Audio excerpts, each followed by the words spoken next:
Okay, hi guys. Welcome sa isa na namang session ng trading system ng bayan on the weekend. So this is for the week ending February 16, 2024. Excuse me po. So same lang naman tayo, no? So market in general. So si PSEI, pag pupunta tayo kay PSEI, makikita natin na yung monthly na candlestick niya ay bullish continuation pa din. Ganito itsura. Okay, so that's good.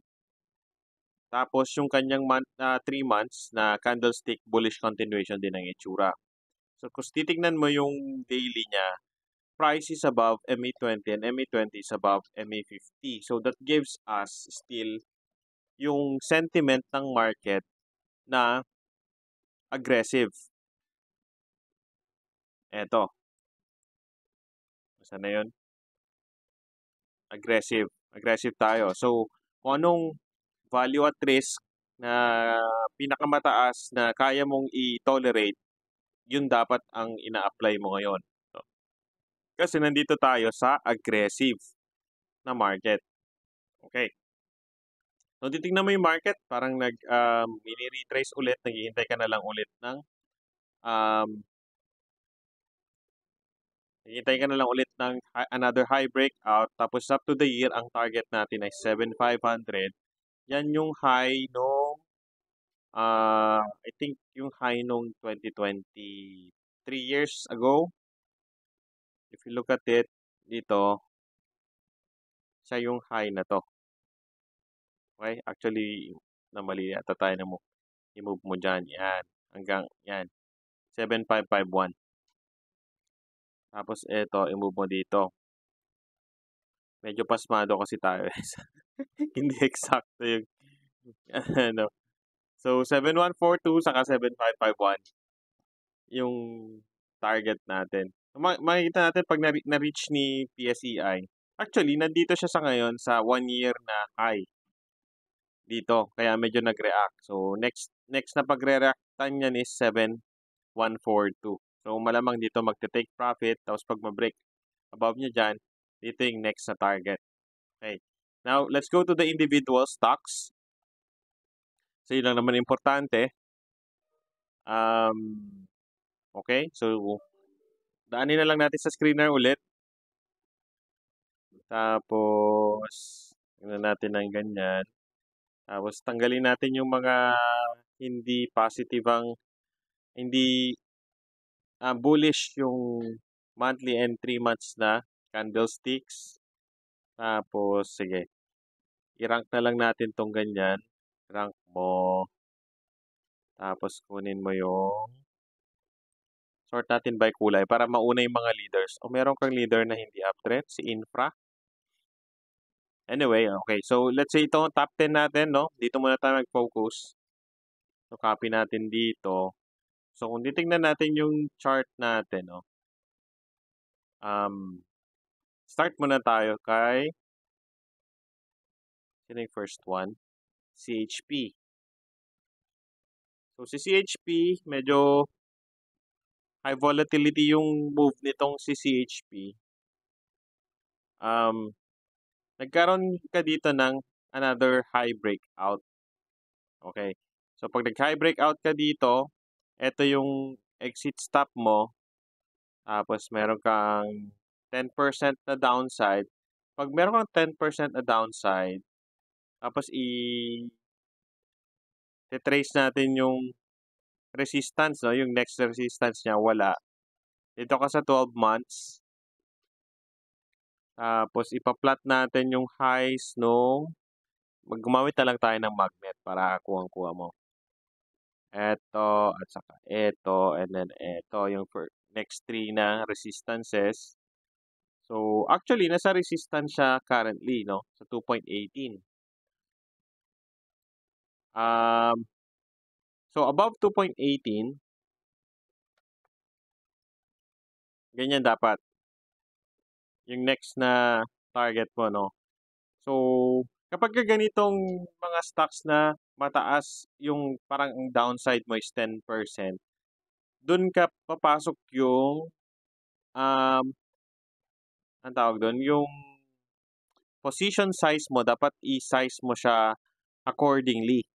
So, dito papasok yung, halimbawa, may template tayo na sa trade planning, si CHP. So, base lang dito, ang cut mo ay ito.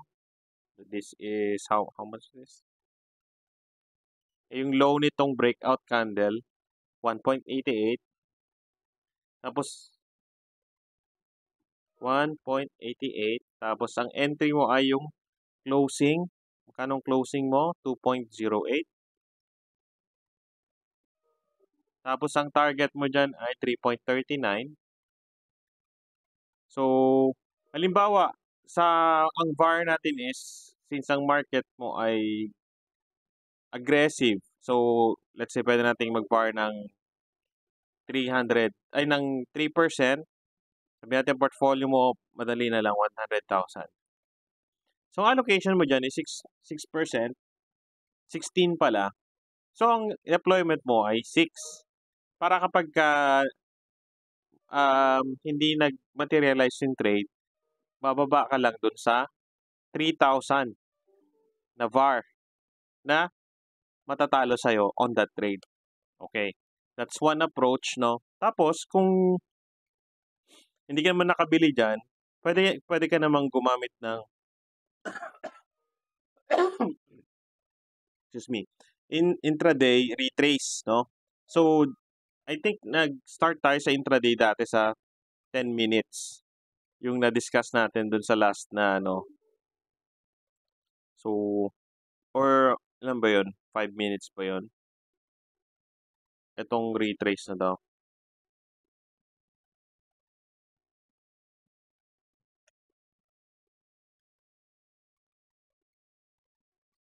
Hindi, itong retrace pala na to, I think nasa 10 minutes yan. 10 or 15, 30. So,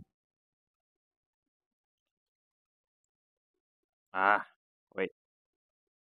Itong retrace na to, ano, so nag-start ka sa retrace na to, which is I think 10 minutes. Itong retrace na to.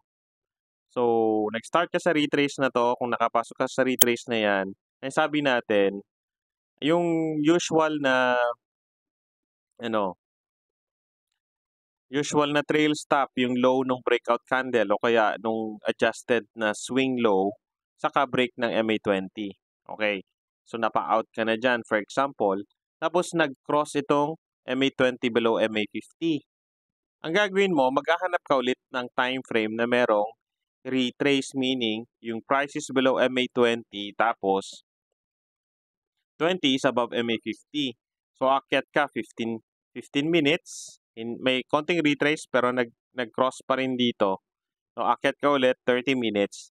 Dun sa 30 minutes na yon, dun mo abangan na meron ka ulit retrace. Ito, which is 20, MA20 is above MA50 tapos MA8 is below MA20, no?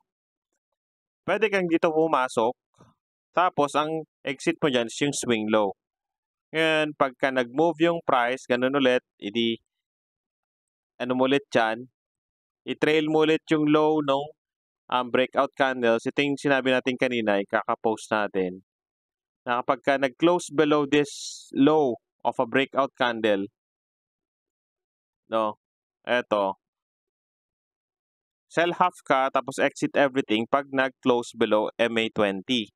Ngayon, pag ulit dyan, nag-retrace ulit dyan, yun ulit, hinahintay ko ulit ng retrace dito. Tapos, same pattern, over and over again. Okay, that's that, no? For CHP. So, yung kapag you don't have to chase, abangan mo lang siya sa intraday retrace. Okay. So, o yan, no? Monde. Next ay si Monde. So, kay Monde Nisin, medyo nakagalaw na yata kasi yung mga nakagalaw na kasi itong si Monde Nisin eh. So, gagawin mo na lang dito, iti-trail mo na lang to kung nakapasok ka dito sa mini retrace niya at saka sa high breakout. So, dito ka na lang ulit, trail mo yan. Ito. Ngayon, usually kasi pagka maganda yung galaw ng market is hindi ka nagbebenta sa ano, sa targets. Hintayin mong ma-stop out ka na lang. Kasi ba't ka magbebenta, maganda yung market, 'di ba? Hintayin mo na lang na magbigay siya sa'yo ng red flag. Kumbaga kumbaga sa relationship masaya naman kayo, 'di ba? Bakit mo siya hahanapan ng mali? 'Di ba? Hindi hintayin mo siyang magkamali. Gano'n yung ano, gano'n yung pero kung ang pangit na nung relationship niyo, 'no, o iwan mo siya dun sa dulo na less damage sa'yo, 'di ba? Gano'n, parang gano'n sa stock market, eh.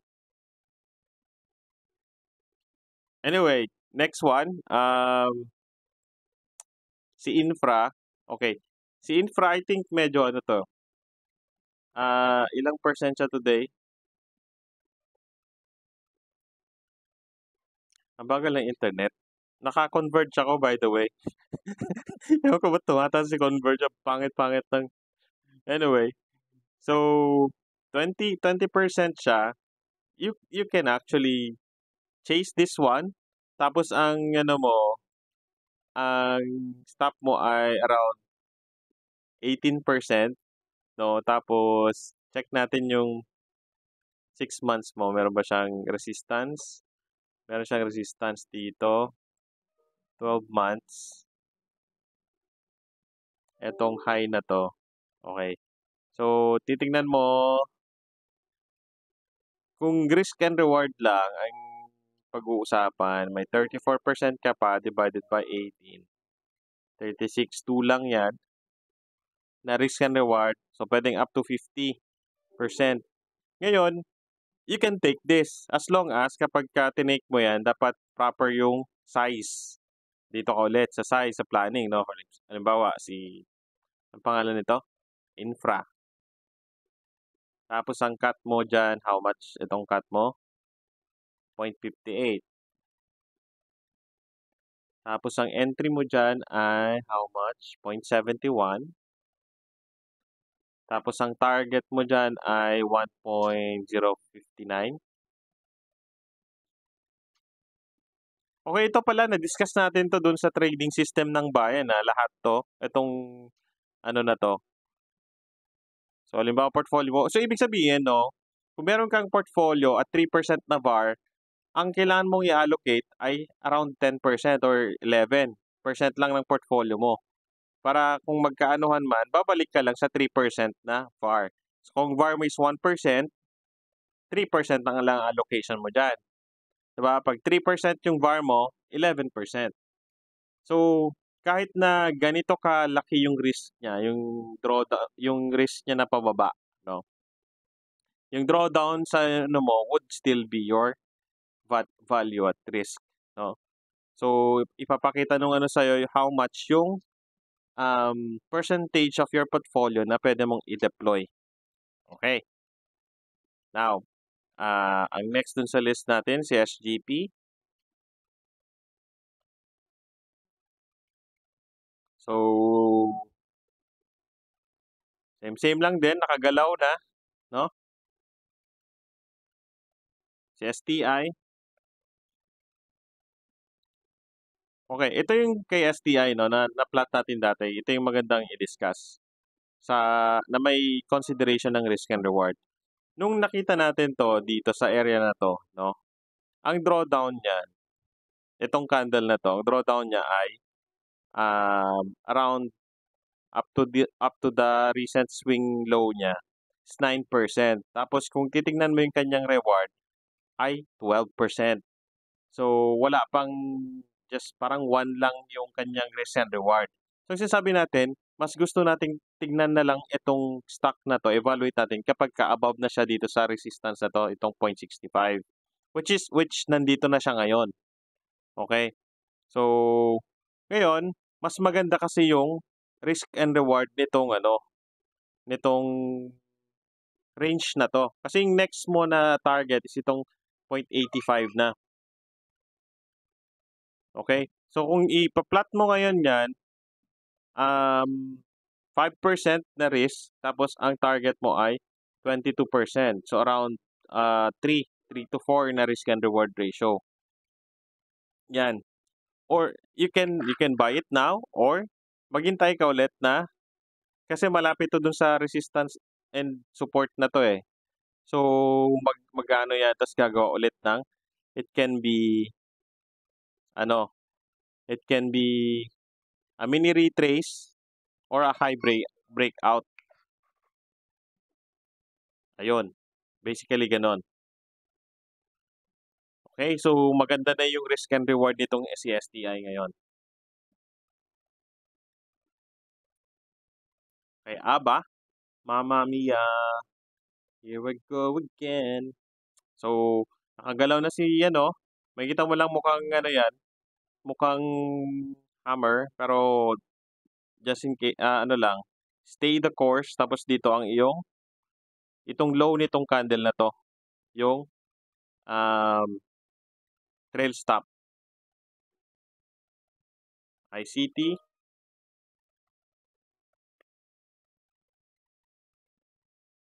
So, same lang din, hinihintay ka lang ng ito yung may high breakout ulit niya, tapos ito yung, adjusted na trail stop, tapos ito yung hard stop, MA20. Si Converge, ayaw umusad ni Converge. So, nakausad na siya ulit, no, from this high breakout. So, maghihintay ka ulit ng another high breakout. Si Logistics, ito yung, nakita natin kahapon, 'no, aside from the high breakout dito, meron kang smaller candles kasi parang rest yun. And then, usually nangyayari diyan is another explosive na pataas yun, eh. So, ganun ulit, ganun lang. So, kung titignan mo, 'no, malinaw ba 'to na breakout? Puwede siyang high breakout, eto. Pero kung gusto mo ng medyo sure, hintayin mo na yung medyo malayo yung ano, malayong closing dito sa high na 'to. 'Pag next week, 'no, nag-open siya ng higher than this one, you can enter this one. Itong si LHC. Unahin natin 'yan ulit. So, puwede pa siya, 'no. And then si BDO, okey. So, ganun lang, wala pa si BDO. Yung trail stop mo lang andito siya. Eto, 'tong low na 'to, 'yan. Tapos high breakout. Of course, gano'n. Ngayon, meron tayong bagong segment, 'no, bago tayo mag-end, na basically anong puwedeng bilhin, okey. So, basically ito yung ano natin, yung listahan natin ng top 10 tapos kung alin diyan yung merong trigger based sa trading system ng bayan.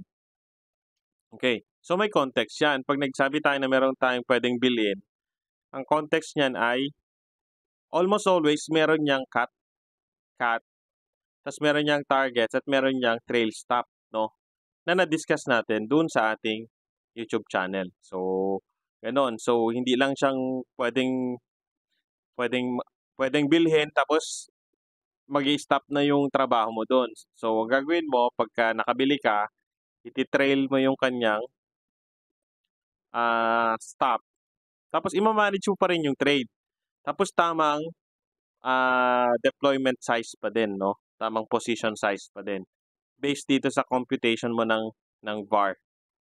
So, paplano mo pa rin yung trade kahit may nakita kang magandang stock na merong trigger based sa trading system ng bayan. So, I leave it to you kung papaano mo siya i-ma-manage yung trade, 'no. So, manage meaning magkano yung VAR na gusto mong isugal para ma-compute mo magkano yung deployment na, ibibili mo sa isang posisyon para 'pag natalo ka dun, 'no, na-limit mo lang yung loss mo dun sa acceptable na loss na gusto mo. Okay? Kasi if we control the loss, yung profit would take care of itself. Ayun. So, that's all for this week. So, good luck next week, 'no? So, ito pala yung, ah, so kapagka nakulangan kayo dun sa ano, sa top 10 na wala ka pa kayong nakikita, puwede pa kayo dito. sa mga stocks na 'to. Yung nasa leader na quadrant na wala sa top 10 'no, like FGen to DMC. Puwede niyong i-check yun isa-isa. Ayun, may trigger. So ayun, so this has been Mr. B, signing off. Bye-bye.